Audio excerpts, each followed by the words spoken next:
Claire Peigné, bonjour. Merci de venir à cette interview qui doit porter sur les questions de santé, puisque vous êtes coprésidente de la commission santé de l'AMF. La première question, on voulait aborder l'accueil des docteurs juniors. Donc, ils vont arriver dans les territoires en novembre 2026. C'est ça. Expliquez-nous qui sont ces docteurs juniors. Alors, Qu'est-ce que ça doit changer? Qu'est-ce que ça doit changer? Alors, ça change surtout pour eux. C'est-à-dire que l'extension du cursus de médecine générale à 4 ans comporte maintenant une phase de consolidation en milieu ambulatoire libéral.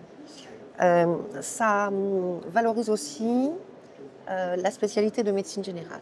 Donc, effectivement, ces docteurs juniors vont venir dans les territoires, toujours sous la responsabilité d'un maître de stage, exercer en toute responsabilité, recevoir des patients en consultation.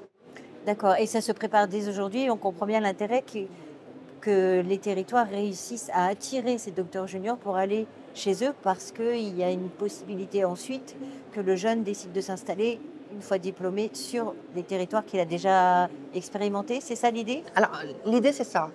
Aujourd'hui, on est sur une phase très technique que nous regardons avec beaucoup d'attention au titre de l'AMF au sein du comité de pilotage.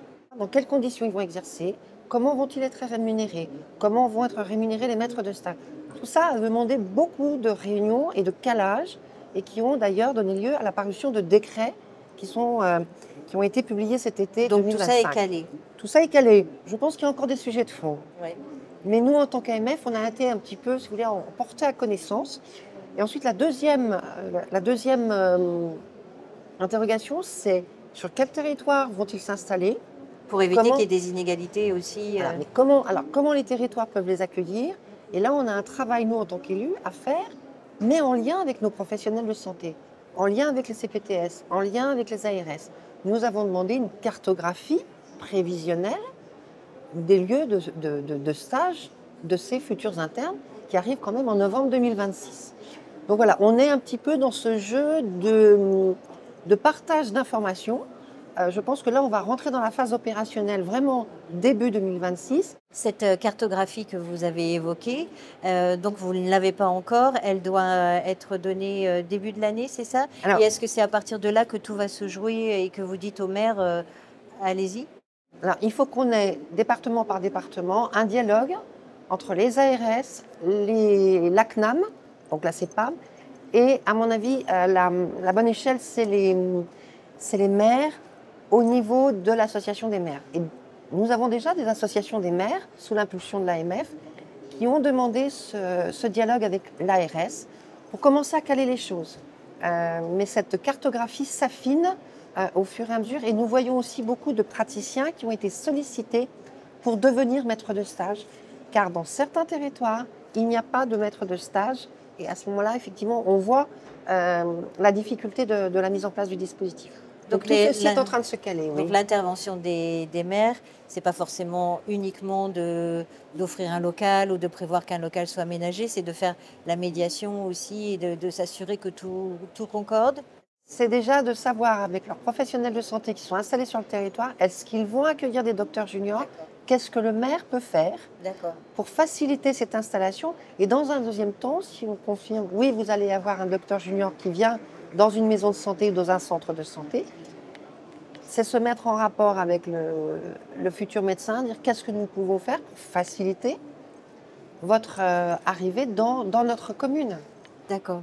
Un autre dispositif qui a, lui, été conçu pour pallier à l'urgence du manque de médecins dans quasiment tous les territoires aujourd'hui. Donc, ce sont les consultations solidaires. Elles ont démarré depuis le mois de septembre. Quel retour de terrain avez-vous? Est-ce que ça fonctionne? Est-ce que ça fonctionne partout? Quelles sont les difficultés? Alors, on va faire un bilan très provisoire. C'est un dispositif qui est très jeune. Aujourd'hui, ce que l'on nous dit, c'est qu'on a à peu près 200 médecins volontaires qui sont engagés dans le dispositif, ce qui correspond à peu près à 1000 consultations depuis le mois de septembre. Et en même temps, il est déployé à une petite échelle finalement, puisqu'il n'y a que 151 intercommunalités qui sont concernées. C'est ça. Donc, l'idée, c'était de les flécher sur les 151 zones rouges Le dispositif est bien fait. Le médecin retraité qui veut s'inscrire va sur un site, repère la cartographie, peut s'inscrire en ligne en disant, eh bien sur telle commune, par exemple dans le Puy-de-Dôme, je vais aller proposer une consultation de manière régulière, permanente ou pas. Donc voilà, je pense que donnons-nous rendez-vous premier trimestre 2026 pour évaluer la pertinence du dispositif. D'accord. Et un autre, justement, autre dispositif, le gouvernement a annoncé un nouveau label de Maison France Santé.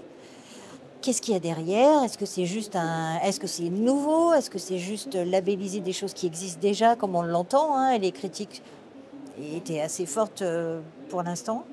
Alors, quelle est la position de l'AMF là-dessus? Alors, l'AMF suit un petit peu cette actualité toute récente. Je pense que ce qui prévaut à cette décision de labelliser, c'est de valoriser déjà des structures en place.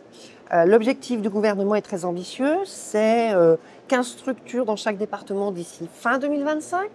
C'est l'ouverture de 2000 structures en 2026 de labellisation et 5000 fin 2027. Alors derrière, il y a quoi? Il y a un pilotage entre l'ARS et la CNAM qui vont aller labelliser des structures existantes de soins. Ce n'est pas quelque chose qu'on rajoute, c'est quelque chose qui existe mais qu'on valorise. Valoriser comment? C'est-à-dire qu'il y aura des financements Et il y aura des financements. Alors, des financements sur de l'investissement et du fonctionnement. Une structure qui est labellisée a besoin d'avoir éventuellement un poste de secrétaire médical en plus. Dans le cadre d'une labellisation, il y aura la possibilité d'avoir un financement en fonctionnement. Aménager un local supplémentaire pour un médecin qui arrive. Est-ce que ça, c'était pas déjà possible dans le cadre des maisons de santé pluridisciplinaires? Alors, il y avait, sur le plan des maisons pluridisciplinaires, elles bénéficiaient effectivement de financements particuliers via l'ARS et via certaines régions par ailleurs. Mais là, c'est le principe, c'est que vous rentrez dans un cahier des charges, donc vous rentrez dans un label, et ce label, financièrement, vous donne droit à compensation et à rémunération, une aide financière supplémentaire. Voilà. Mais le dispositif commence. On a eu la première labellisation fin octobre dans la Manche, d'autres vont suivre. Je pense qu'il faudra interroger les professionnels de santé pour voir si cela modifie quelque chose dans le fonctionnement de ces structures. Et ce qu'on voit, en tout cas, c'est que ces labels s'adressent uniquement à des structures regroupées. Ça peut être des établissements de santé aussi, des pôles de santé, des centres de santé ou des MSP. Mais on le voit bien, ou un cabinet avec au moins 2 praticiens. On le voit bien, en fait, on encourage l'exercice médical, l'accès aux soins de manière regroupée sous ce label.